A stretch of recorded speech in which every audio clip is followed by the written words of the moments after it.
and this is nothing but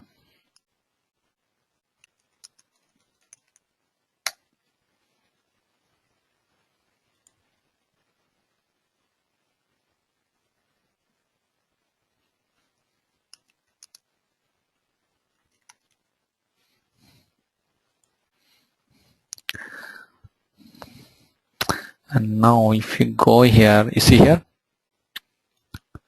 So this is one of the parameters that we are adding on this object, and that is nothing but this is the workflow that we are going to trigger here, guys. You see here, workflow, and this is the information, and yes, which workflow that you want to trigger it. And this workflow we are setting, like, it's basically like one of the, you can think of this parameter as one of the field on your object, but it's not actually physical field, but you are associating a workflow on this particular location using this manage parameters, guys. So this is how you are going to add this workflow here as one of the parameter, and you see here, set this workflow which we added here as a parameter, and we are trying to set which workflow should trigger here. And this is the place where you are going to tell, yes, which workflow. Let's say I want to trigger the one that we created, the March workflow.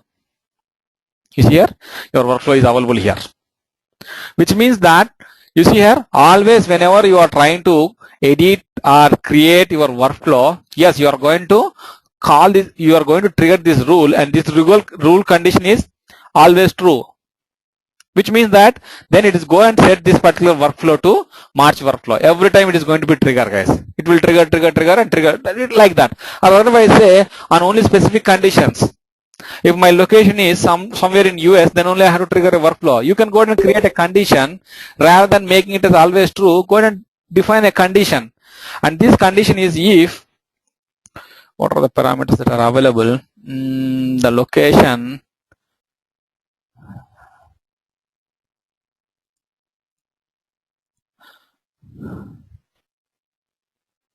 any condition, guys, you can take here. What are the fields that we see under the your location, right? All those things you can go ahead and select. Let's say if my location status is active, or whenever it is making inactive, you can go ahead and trigger your workflow. Let's say my location status is active, I have to trigger this workflow, and click on save.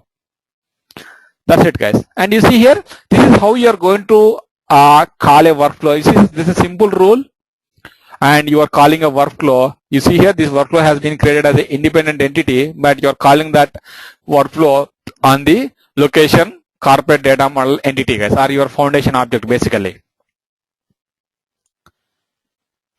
I hope you are able to follow me, guys. So let me, this is what you are going to do with your workflow, guys. Yes, I am going to tell you how to practically show you how to write your workflow, but let me finish the event reason and events, then I will move on to the combination or a practical example around these things, guys. Let's say let me talk about events, guys. And as I told you, SuccessFactors provide a couple of standard events, and these events can be like any standard actions, like basically hiring action, or a promotion, demotion, transfer, termination of the employee. All these things are going to be standard SuccessFactors provided events, guys. And you can find all of them in the pick list management file, guys. And you can go ahead and change their labels, but you will not be able to add new events over there, guys. Instead of one, if you want to do it like a employee new hire, yes, you can go ahead and rename it to employee new hire, and that is what you can do. And basically, why we are going to use these events? And basically in SuccessFactors, events are used to signal significant changes to your employee data or your employee files. Basically, we call it as the employee files. And these transactions, basically you are changing, right? But you are triggering a transaction, and these transactions are recorded in your employee central system as a part of the historical data change on the employee record. And these events will combine with the event reasons, and you can trigger workflows using based on these event reasons or on the events, guys. And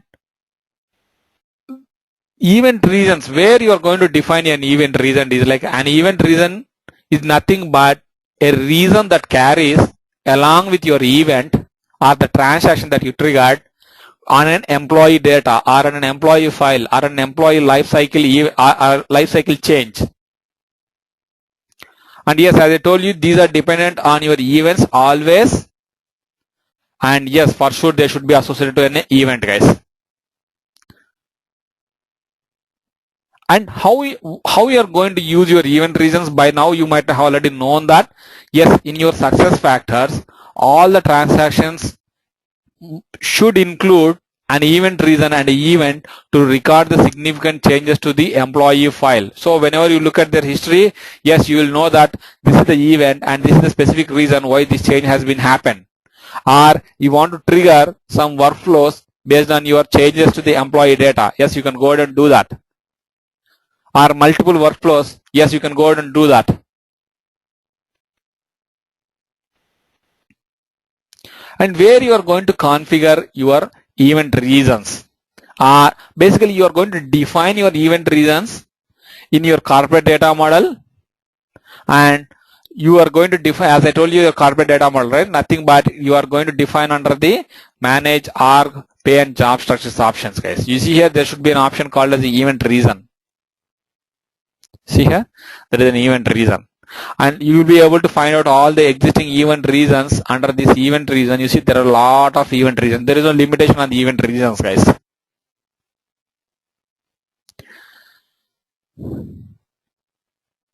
And let's say if you want to create a event reason, you see here, let me select the event reason. I can go ahead and it's all effective dated, guys.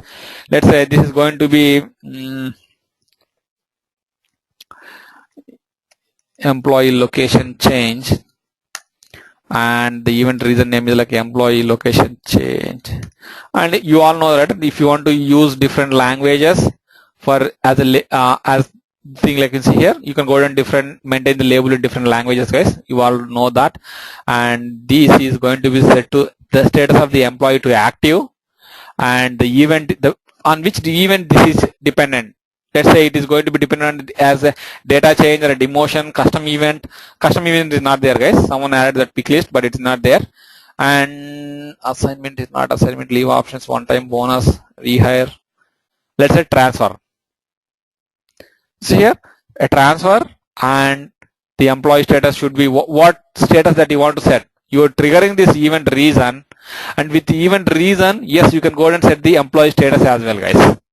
Let's say because of you are doing some action and you want to make it as like a inactive, or he's on paid leave. Yes, you can go ahead and set that particular employee status to paid leave automatically, rather than going and changing the employee status manually to the paid leave. You can go ahead and set it to paid leave. Here, you can see here, this will take care whenever this event reason is going to be fired, which means that it is going to be fired on whenever you select the event as transfer, and it will set automatically the employee status to paid leave, guys. Okay. And if you want to set up any follow-up action or activity in your position, yes, you can go ahead and set up the follow-up activity in your position. Or if you want to trigger any payroll event, yes, you can go ahead and trigger that. Display an internal job history portlet. You can see here, if you want to write your historical data, yes, you can go ahead and update the configuration as yes or no based on your interest, guys. Let me save this. This is the event that we have event reason that we have created, guys. And how this event reason is going to be invoked, or how this event reason is going to be help us is, let me show you. There is a separate data model for your event reasons, guys. Basically that is called as the event rules data model, and it is available in your success factors provisioning system, guys. And we already loaded the standard success factors provided event reason or event reason derivation data model in your provisioning system, guys. Let me open that.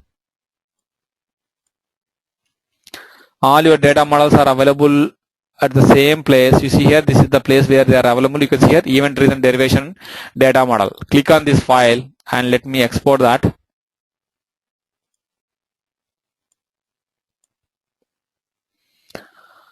Oops.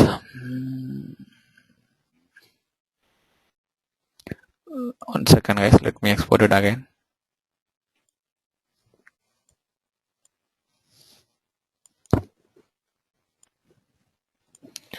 Okay. see here, it is look similar to your workflow rules, guys. And yes, it is correct. You see here, you are right now, you are defining this event reason. That's fine. And you see here, you are associated that to a event. Yes, whenever this event is going to be fired, this event reason is going to be triggered. And if you look at this data model, the event reason derivation data model, you see here, yes, these event reasons can also be triggered based on the field changes. Okay, and if you see here the first rule, what the rule is telling is, the rule is telling you this is one of the event reason. You are firing this event reason based on these conditions, guys. If all these three conditions are true, which means that, let me read out this condition, guys. What it is telling you is, if the job information of the employee and the pay grade has been changed, inverse is nothing but the field value has been changed, guys. Okay, which means that the job information pay grade field has been changed and it is not interested in what value has been set. If it is a change, which means that you are setting inverse to true, means there is a change. If there is a change, and the similar fashion, you see here, if the position value is null and if the cost center, the selected cost center value is 63,000, you see here, it is going to fire or it is going to invoke a event reason. And yes, this event reason, you can go ahead and see there should be a workflow here. You see here, there is a workflow raising based on this event reason. You see, this is the event reason. We are raising from the event reason derivation workflow. And this event reason is again configured to raise a workflow. Are you able to follow me, guys? See, your field change is associated to the event reason and your event reason associated to a workflow. And your workflow has a definition like who is supposed to approve that. Might be that cost center owner. So you shall see everything is interrelated, guys.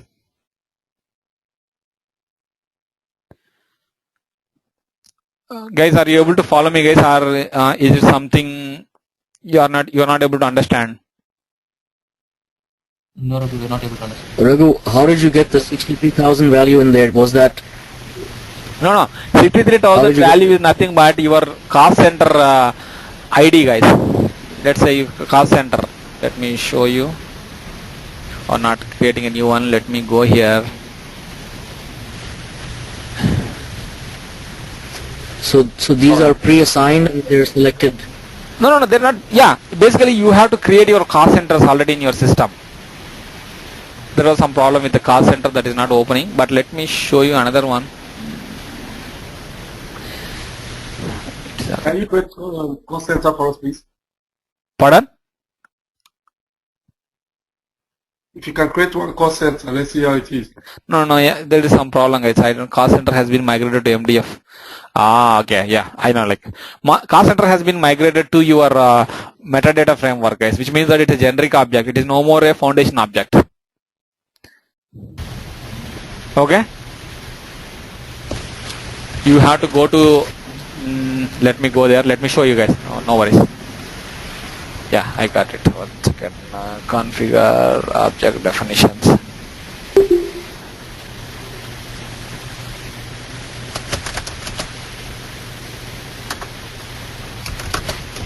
Object definition. No. 1 second, guys. Your cost center. You see here, the cost center definition is this one, guys. These are the data. This is the data that you are going to capture where you want to create a cost center. And how you are going to create a cost center is, let me go here and manage and cost center, right? You see here, you can go ahead and create a new cost center. Let's say if I want to create a new cost center which is going to be like, hey, can you mute yourself, guys? There is some noise coming up. Just unmute yourself, guys, if you have any questions, but just mute yourself once you are done, guys. You see here, I am defining a cost center, and if there are parent cost center, what is the description, all those things. Let me go and simply create a cost center. You see, this is a new cost center. This is the ID that they have used in the here in the rules, guys, where it is. Yeah, you see here, similar to that. 63,000 might be one of those things. Let me see here 63,000 is there or not.